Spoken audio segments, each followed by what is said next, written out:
Bismillah, wassalatu wassalamu ala ashrafil anbiya'i wal mursalin Nabiyina Muhammad wa ala alihi wa sahbihi ajma'in. Amma ba'd, assalamu alaikum wa rahmatullahi ta'ala wa barakatuh. Welcome po muli sa Kape Talakayan. Ako po si Karashid Indasan at ngayon po ay kakaiba po ang episode natin ngayon. Pagkapat may mga naipalabas na po tayong similar to this. Ito po ay patungkol sa isang kababayan po natin na yumakap sa pananampalatayang Islam. Bago po yan, nais ko pong ipakilala sa inyo, dito po sa Kape Talakayan ay meron pong coffee mug, no? Ayan, no? Makikita po nyo, Kape Talakayan. At ito pong isa sa mga special coffee po sa Kape Talakayan ay yung signature po ng Kape Talakayan coffee. No? May Arabica, may Robusta, meron po mga herbal coffee rito, Revitalize, with ginseng. So, yan po, isa lang po yun sa mga products ng Kape Talakayan. Of course, meron tayong hamburger at putlong at mga pagkain. Bakit so namin in-advertise po ito? Sapagkat ito lang po ang tanging coffee restaurant na kung saan ay mayroong da'wa. Masigla po ang pagpapalaganap ng Islam, masigla po ang debate, masigla po ang diskusyon, masigla po ang propagation, masigla po ang talakayan patungkol po sa reliyon. Ito lang po masasabi natin, particular sa Metro Manila, siguro sa buong Pilipinas, na kung saan kung ang iba po pinupuntahan yung kanilang pinupuntahan ng isang restaurant o ano pa man, dahil po sa tugtugan o kantahan, banda, dito po pinupuntahan, dinadagsa po ito ng tao. So, sapagkat po sa usaping reliyon, pananampalataya, na may kinalaman po sa sinasampalatayan natin, pinapaniwalaan po natin.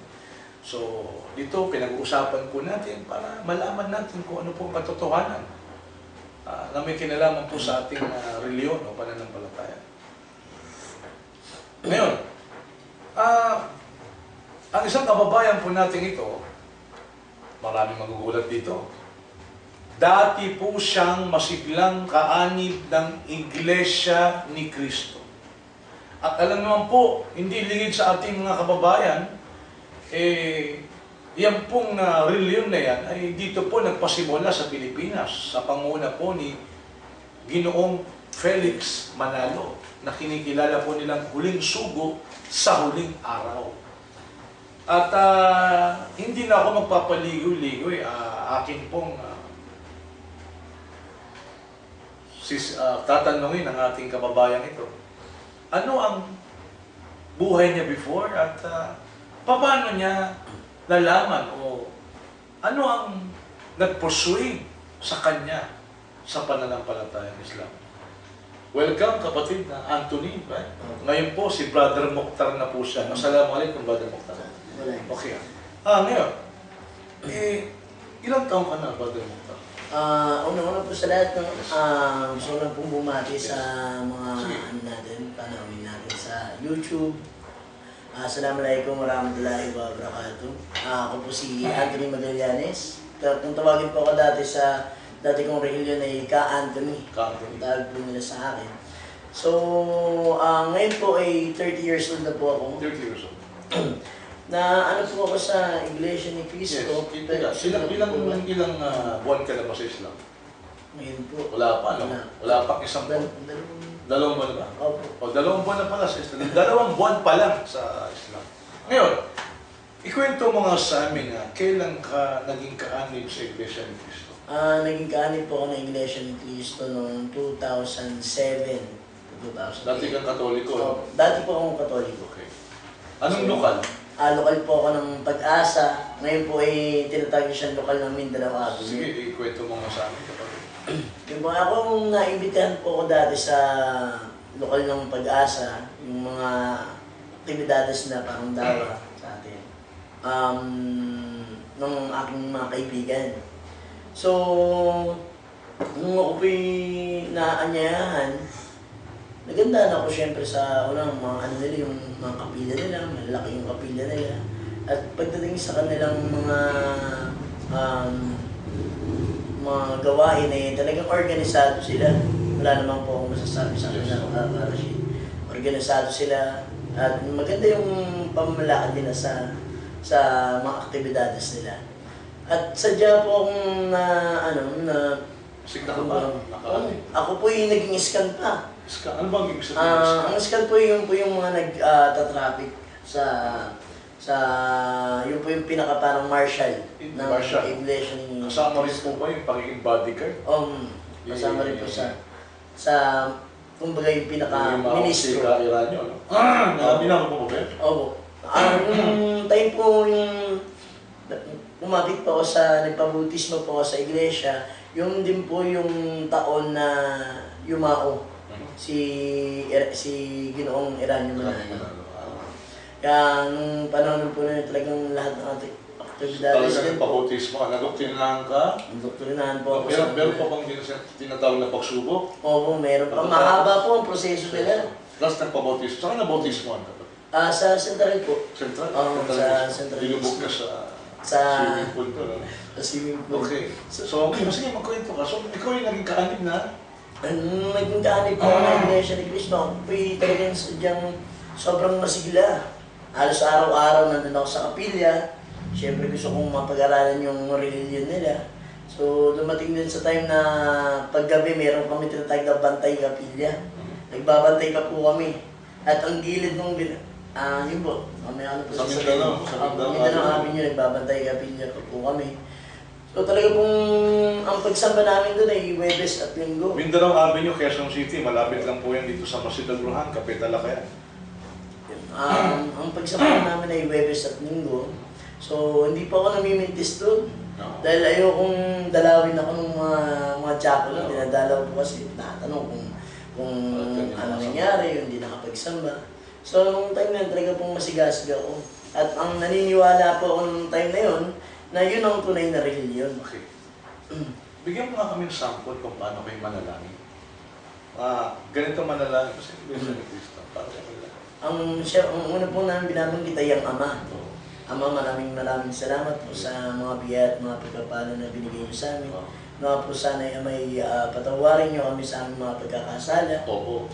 Siya nga po. May mga ganyan. Opo, ang nag-aano po nun ay yung, kunyari po, ikay ministro, nagsasabi nun yung mga nakikinig sa kanya. Kung ba sinasangayunan niya ang mga sinasabi Tapos ng pero ministro. binabanggit din si Yeso Cristo.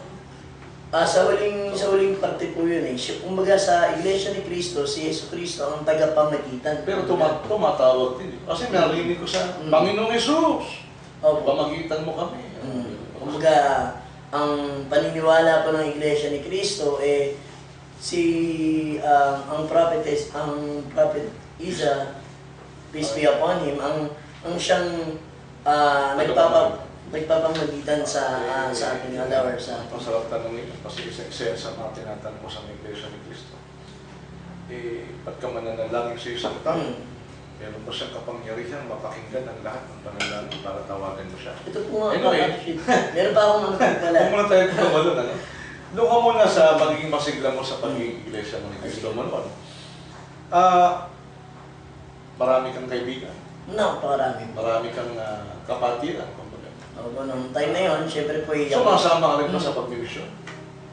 po, sumasama. Lalo, kasi po yung time na yun, 95th anniversary ng Iglesia ni Cristo. 95. So, nasa Araneta kami nun. Talagang sigasig ako. So naramdaman mo rin yung panalangin nila?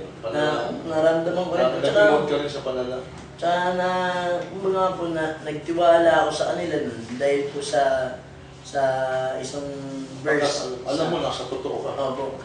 Nasa isang verse nung Bible. Siguro yung bandal silang sinasabi, yung gawa, 20-28. Oo, yun po. Doon po ako. Na binili ng dugo ni Yeso Cristo. At ang babasahin nila yung Lamsa version na Iglesia ni Cristo na binili ng kanyang dugo. Okay. Anyway, ngayon, ito, napakita no. Ikaw ay masigla, masiglang kaanib, ikaw ay nag-i-scan, at wala kang limpi sa pagsamba. Ikaw ba natiwala? Ay, hindi po. Okay. Di po. So, isa muna ang tanong natin. So, kung di ka natiwalag, kailan mo narinig ang Islam? Balik po ang Islam po narinig ko na po nung high school pa lang po. High school pa pala. Ang mga high school pa lang po ako. Malapitin na po ako sa mga brother natin mga Muslim. So talagang pag nakakarinig ako, yung Muslim yan. Kumbaga talaga pong sinusuri ko yung karakter nila, yung attitude nila. Kasi ang paniniwala ko po dati, pag sinabi mong Muslim, isa lang din ang kanilang Diyos. So wala rin silang mga rebulto. Kaya kumbaga po, nasa panig po rin ako ng mga brother natin yung time na yun. Ngayon, di mo pala narinig Islam, pero bago kayo makap sa Islam, ano yung naging pakiramdam mo? Ano yung pumasok sa isipan mo? Na bago mo yakapin ang pananampalataya ng Islam na alam mo ito yung totoo, iyakap mo, sino ang nagdala sa'yo, nagpakilala sa'yo? Sino ang nag-convince sa'yo, nag-persuade sa'yo? Sino ang nangaral sa'yo? Siyempre po nung ako po yung Iglesia ni Cristo, may na rin po siyempre tayo manood ng mga YouTube. Yes. At kayo po, ang nagbukas lalo ng aking nangalang isipan nung sa Lunena po yun eh. Okay. Yung may kadebate kayo na hindi ko Iglesia. po alam kung diakono o Panoorin niyo yan ha, mga kanip. Panoorin niyo po yun. Actually, maraming nanonood na yan, no? Lalo na po yung mga kapatid kong scan Okay. at mga kapatid kong mga awit.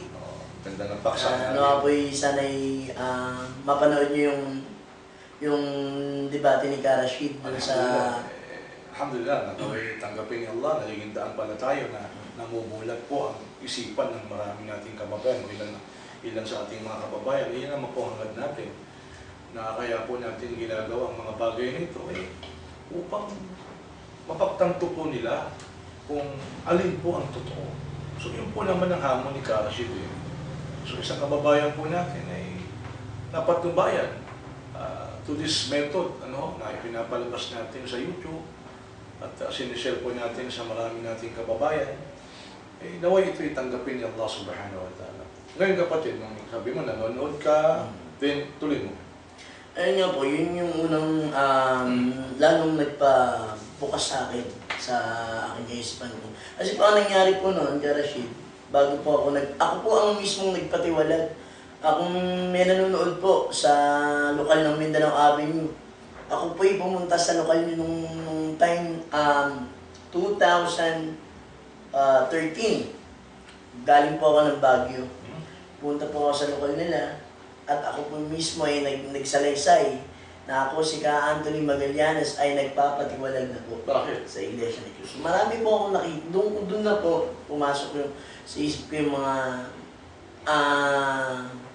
kumbaga hindi lang po sa reliyon, pati po sa kapatiran. Siyempre po tayo po ay tao lang at medyo minsan marating sa panahon na nagiging emotional tayo. At nakaka-apekto ang mga brother at sister doon sa organisasyon na yun. Hindi ko po masasabi religious eh. Kasi po, siyempre po nandun yung, dati po ako ng iglesia, alam ko po yung abuloy, yung lingguhang abuloy, buwan ng abuloy, alam ko po yun eh. So, bago pa lang dumating yung time na yon, ang teksto ng mga ministro, nandun na nakapokus eh. Sa buloy. Sa abuloy. Kaya alam ko po hindi po, excuse po sa mga ibang kapatid. Hindi, actually, Sinasabi ko lang po yun. ako naniniwala, maintindihan tayo ng ating kababayan. In fact, ngayon nga, nagkakaroon sila ng controversy dahil din sa abuloy yan. Okay? Hindi man natin sinasabi na yan ang dahilan kung kaya mali ang kanilang reliyon. No? Pero, kung mabanggit mo man ng abuloy, lalo ngayon.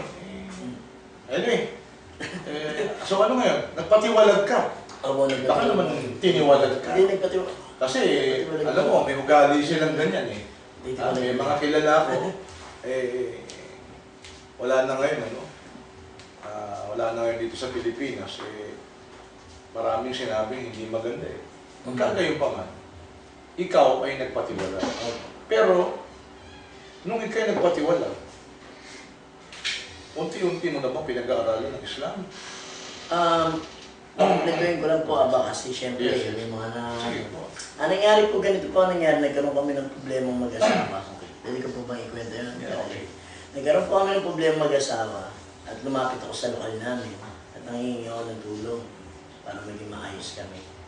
Bago po ako nagpatimulag, nalipat pa po pala kami sa lokal ng Pugad Lawin. Doon, nung nag-said po ako nung nagpatiwalag ako sa lokal ng Mindanao Avenue, ang asawa ko noon ay nasa lokal na ng Pugad Lawin. Iglesia ni Cristo rin pala. Iglesia ni Cristo. Dahil po, pinalipat kami doon. Akalain niyo po, may problema po kami mag-asawa. Kinausap kami sa lokal, tapos kami kausapin, pinapalipat kami sa ibang lokal. So, doon ako nagdamdam sa mga kapatid ko dati sa organisasyon, sa video. Dahil ang nasa isip ko, ba't nila kami kagad ipapalipat sa ibang lokal? Sadyang nasa struggle yung buhay namin mag-asawa. Imbis na kayo eh. Imbis na kami ay i-monitor at maging maayos, baka dahil hindi na kami nakakapagsambat, nakakapag-abuloy. So, sadyang nasaktan ako doon, umipat yung asawa ko sa ibang lokal, ako doon pa rin sa lokal nila. At doon na po dumating yung time na pumunta po ako sa lokal at nagsalaysay ako na magpapatiwalag na. Pinawalag ka ba kagad? Hindi po. Ako po mismo. Siniyasat ka muna. Hindi, ang nakakapagtaka nga po, kasi po sa akin ang Iglesia ni Cristo, pag wala kang kotse, hindi ka kinakamayan. Pag hindi maganda ang kasuotan mo, Ganun hindi ba ka yan? papansinin. Controversial na sinasabi mo. Hindi, ako po, kumbaga na, ano po natin, natatalakay na yung emotional. Saksi si Allah dyan sa mga sinasabi mo. No? Pero magkagayon pa man, kailan mo napag-aralan ng Islam? Nung dumating na po si... Nagpatiwalag ka na, no? Opo.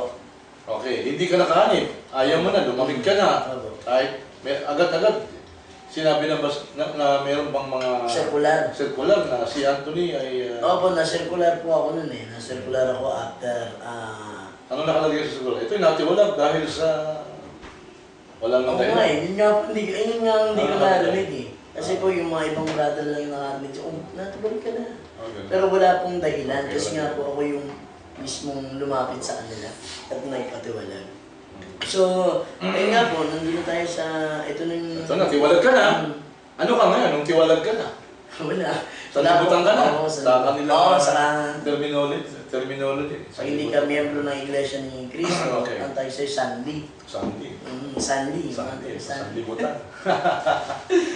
Anyway, kumbaga sa atin, dunya. Okay? Okay. Sino ang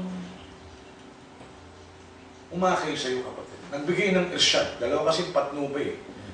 Patnubay na naibibigay nating mga nasa larangan po ng dawa o naibibigay ng tao. No? Sa patnubay, ang tawag doon, irsyad. Pinuro natin ang daan. Tinuro natin. Itong pagpatuloy. Si Allah naman, ang binibigay niya, tawfiq, siya nagbubukas ng puso. Katulad ng ginawa ni Allah subhanahu wa ta'ala, sa kanya, binuksan ni Allah subhanahu wa ta'ala ang kanyang puso, kaya siya po'y nagsyada, pumasok sa pananampalatayang Islam. So, sino ang nagbigay sa'yo? Sino ang Meron. sa'yo? Pero close kaming, kumbaga border po nun, si Brother Jihad. Jihad? Yes. Kilala ko yun, si Brother Jihad. So siya po ang nagdala sa akin sa Al-Quran. So ikaw ang tenant, siya ang tenant niyo? Opo. So, siya nagdala dito sa Masjid Al-Burhan? Opo, sa Masjid Al-Burhan. So, 4 na taon na po siyang nangungupahan sa amin. Yes. Sadyang, nangungulit ako sa kanya. Iglesia pa man ako noon, nagtatanong na ako ng ano sa kanya kung paano ang Islam. Nagbibigay na po siya sa akin ng leaflets, anong mga babasahin. Bukas na isip mo na, no? Pinabasa ko kasi... Hindi ka niya pinilit? Hindi niya po ako pinilit na... Hindi ka nagkagusto sa isang Muslima? Opo. Kasi po sa ibang... ganun. So, to make the story short, nung si Brother Jihad ay nagbibigay sa'yo ng mga babasahin, binabasa mo naman ito? Opo. So, binabasa ko. nung binabasa-basa mo na to, kailan ka nagpasya na ikaw ay sumama sa kanya? Matagal. Kinasama ka na ba niya? To be honest po, gusto ko na po talagang pumunta nung ano pa, 2013 at pagkatiwalag ko eh. Kasi po, kakausap ko na si Brother Gian.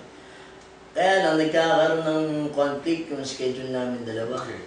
So, ito po, nung Ramadan, Nung Ramadan lang, itong natapos lang kong Ramadan, nakita. hindi na talaga ako na gano'n. Sumakay na ako sa motor niya. Sinama ka niya. Sumakay na po ako sa motor niya, hindi na po ako umalis sa motor niya. Anong araw ba yun? Ano po yun eh? Friday din. Friday? Ano ba yun? Ano yan? Friday. Araw ng Jumaa po yun, no? Siya po yung nagshahada dito sa Masjid Al-Burhan. We officiate the shahada. Naging saksi po tayo sa kanyang pagyakap sa Islam. Noong Ramadan po. Mashallah. So, ngayon, ano nakita mong pagkakaiba sa aral? Sa turo? Ayan natin yung mga ganito, ganyan. Yung turo. Yung turo. Kasi ganito, ang Iglesia ni Cristo organisado. O bakit? Ang saksi ni Jehovah ba hindi organisado? Ang Mormons ba hindi organisado? Pag sa kabaitan, mas mabait naman siguro saksi ni Jehovah. Wala pa namang record ng saksi ni Jehovah na nambugbog ba, etc. Pero hindi yan ang batayan natin eh. Yung aral, yung turo. Halimbawa, isa sa mga tinututulan ko sa aral ng Iglesia ni Cristo. Na gustong-gusto natin makaharap si Kajong Ventilason o si Cabularan o sino pa mang ministro. Yun? Patunayan ninyo, si Cristo, ito paksa. Siya'y tao, si Jesus ay tao, hindi Diyos, ngunit dapat bang sambahin? Sinasamba si Jesus eh. Kahit ang tanging tao, sabi ni Cabularan, tsaka ni Kajong Ventilason, ang tanging tao pinasasamba. Hindi na ni Cabularan, nakikinig ako sa kanya. Ang tanging taong pinasasamba ng Diyos ay si Jesus. Tututol ako dyan. Pag tao, hindi mo dapat sambahin. Yan. Yan ang amo ko sa Iglesia ni Cristo. Nandito si Carlos Itindasan. Pag tao, si Jesus ay tao, hindi dapat sambahin. Yan ang paksa natin. Yan, sige kapatid, no? Nainit tuloy ako. Napasarap tayo ng kapatid. Ngayon kapatid, ako'y natutuwa, alhamdulillah. Naging daan ang Masjid Al-Burhan. Naging daan yung mga pinapalabas natin sa YouTube na ikaw yung patnubayan ni Allah subhanahu wa ta'ala. Patnubayan ka sa sirat al-mustaqim sa matuwid na landas. Ngayon kapatid, kung ikaw ay nagsyahada na, ikaw ay naging Muslim na, niyakap ka ng maraming kapatid dito sa masjid natin, ano ang malaking pagkakaibang nakita mo pagdating sa turo? Sobrang laki po ng talagang pagkakaiba ng turo ng salat. Sabihin natin may similarity dahil Sa isang Diyos. Sa isang Diyos. Kasi kaya rin po ako naging miyembro ng iglesia dahil sa isang Diyos. Madaling tanggapin pero dito mo naramdaman, higit sa lahat, yung tunay na kahulugan ng iisa lang talaga ang Diyos. Dapat po. Dapat sambahin. Yan. Si Allah. Isa lang ang Diyos, pagkatapos may sasambahin ka pa. Mali! Mali. Nakakalito. Ayan, di ba? Okay. Nakakalito po sa mga... Okay, kapatid. Ngayon, Masya Allah. Alam ko, nararamdaman ninyo. Yung pakiramdam namin ngayon, ng ating kapatid, ng bago sa Islam. Ngayon ay masigla dito ngayon sa Masjid Al-Burhan. Dito po sa Jamaa po ng Masjid Al-Burhan. At katuwang natin sa dawa, si kapatid na Mukhtar. Parating natin kasama to, mapapanood nyo sa YouTube to, nasasama natin sa mga dinadalaw natin yung mga kamag-anak, mga pamilya, mga mahal sa buhay ng mga kababayan nating nagsyahada, naging Muslim sa Middle East. Kasama po si Brother Mukhtar. At sa mga volunteer po natin, si Brother Mukhtar, isang masigla ng dahiya, duat, dito po sa Jamaa ng Masjid Al-Burhan, As-Sirat Al-Mustaqim Da'wa Center. Ngayon kapatid, nagsyahada ka na. Maaari mo bang maulit yung shahada sa harapan nila, yung talaga? Masabi mo, Asyhadu an la ilaha illallah, Asyhadu anna Muhammadar Rasulullah. Ako'y sumasaksi na walang Diyos kundi si Allah, walang dapat sambahin kundi si Allah. Si Muhammad ay kayong sundo. Sige ang kapan po. Sabihin mo nga sa mga kababayan natin. Asyhadu an la ilaha illallah, Asyhadu an la Asyhadu anna Muhammadar Asyhadu anna Muhammadan Rasulullah. Ako'y sumasaksi. Ako'y sumasaksi na iisa lang ang Walang Diyos. walang Diyos, kundi si Allah.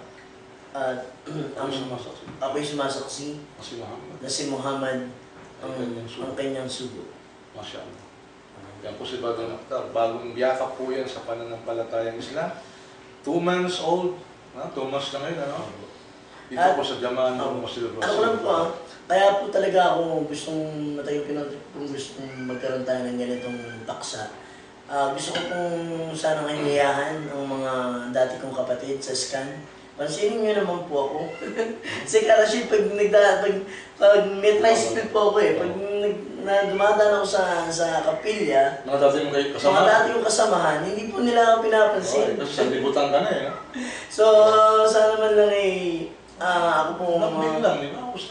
para po kayo maliwanagan sa mga dapat ninyong maintindihan sa sadya po akong nalulungkot pag may nakikita ako. Halimbawa, sabihin nila sa'yo, bola ka lang naman ng mga Muslim eh. O ganun ba? Strike O sige, na. di kunin niyo ulit ako. Pero patunayan niyo sa harapan ni Karashid. Ayan, na talagang sugo si Felix Manalo. Ayan, di ba? Tsaka masakit lang po ngayon po sa akin, masyado na po akong sasaktan Okay. dahil sa Iglesia, dahil mas mataas pa si Felix Manalo kay Jesus. Well, Dahil si Felix Manalo ang kanilang Yes. propeta at ang si Jesus na ating propeta is beyond yan money. yung challenge sa kanila. No? Ngayon, Brother Mokhtar, mag-iwan ka ng mensahe sa mga kababayan ng Iglesia ni Cristo, yung ating kasamahan. Bigyan mo sila. Opo. Lalo na po sa Yes. Karashid, sa aking naging kadikit na ministro. Si nakalimutan ko na po yung pangalan niyo, Kaduds Oh. sa taga Nueva Ecija. Tinatawagan ko po kayo, Kaduds, na sana po yung makausap niyo si Karashid. At talaga pong sobrang close ko po yung tao nito, tayo ako mapahamak. Okay. Kumbaga, tinatawagan ko po ang mga kapatid ko dati sa Iglesia ni Cristo, ang mga kasama ko dati sa SCAN, na naway bigyan niyo ng pansin ang Islam at maging open-minded kayo. Dahil wag po kayo, kung pwede ko po ba sabihin na wag na tayong magpaloko sa... kasi po, alam niyo po kung gaano ako kasigla nung ako po yung Iglesia ni Cristo. So, yun nga po, nananawagan po ako sa inyo na kung saan ay kung gusto nyo makipag-usap kay Karashid, si Karashid ay napakadaling ma-approach. Siya yung approachable. At siya po ang talagang nagbukas ng aking kaisipan at puso dito sa Islam. Ako na may alag natin na Tutukas, yes. Pinatubayan mo ni Allah subhanahu wa ta'ala. Right. At sana bukas ang puso mo. At tayo naman ay tinuro lang natin ang daan. Of course, si Brother Jihad na nagdala sa'yo dito, nagpasimulang dawahan ka. At alhamdulillah. At hindi lang ikaw ang isa, marami tayong kababayan ngayon na sa Middle East, sa Saudi Arabia, sa UAE, sa Qatar, na kaanib ng Iglesia ni Cristo na ngayon po ay nasa pananampalatayang Islam. At magpaalam ka, magpaalam ka sa mga dati mong kasamahan at ayaw mo sila na nakipag-usap sa atin. Kaya po, inaanyayahan ko mga taga-lokal ng Mindanao Avenue. Kahit po lokal ng Pugad Lawin kasi marami akong kakilalang mga SCAN. At yung malapit po dito, lokal po ng Prisco, sila Kajun. Naman po sana i-text nyo ako o kaya i-chat nyo man lang ako. Para po... Usapin ka ng diakono, may ganyan eh.